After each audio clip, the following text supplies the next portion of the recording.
Hi అండి అందరికీ. చాలామంది అయితే నన్ను వీడియోస్లో అక్క నువ్వైతే పైపింగ్ థ్రెడ్ ఏ నెంబర్ది వాడతావని అయితే అడుగుతున్నారు. అదేవిధంగా నీకు మంచిగా వస్తుంది పైపింగ్ వేయడం మాకెందుకు రావట్లేదు అని అడుగుతున్నారు. అయితే చాలామంది ఏం చేస్తారంటే కొంచెం దొడ్డు పైపింగ్ అయితే ఫస్ట్ స్టార్టింగ్లో దొడ్డు పైపింగే వాడుతూ ఉంటారు.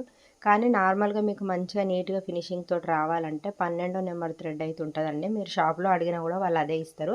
చాలా సన్నగా ఉంటుంది అనమాట. ఇంత సన్నది ఏం కనిపిస్తుంది బ్లౌజ్ మీద స్టిచ్చింగ్ చేసిన తర్వాత అనుకుంటారేమో. ఆ థ్రెడ్ ఉంటుంది, థ్రెడ్ పైన మనం వేసే క్లాత్ ఉంటుంది కదా, ఆ క్లాత్ తోటి ఇంకా కొంచెం లావ్ అవుతుంది కదా, అప్పుడైతే మనకు ఫినిషింగ్ అనేది బాగుంటుంది.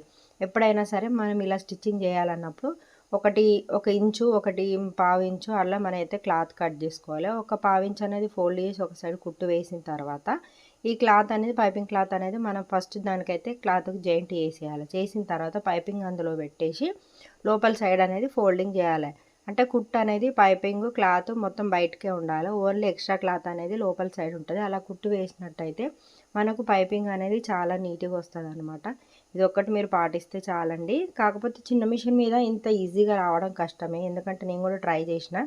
చిన్న మిషన్ మీద కూడా సేమ్ ఇంతే అనమాట. ఇది ఈ పెద్ద మిషన్ కాబట్టి ఇంకా కొంచెం ఈజీ ప్రాసెస్లో అవుతుంది, అంతే తేడా. మీకు బాగా వస్తుందంటే టెన్షన్ కూడా దానంతలో అదే లేస్తుంది అనమాట, మనకు ఎక్కడ అవసరం ఉందో అక్కడ.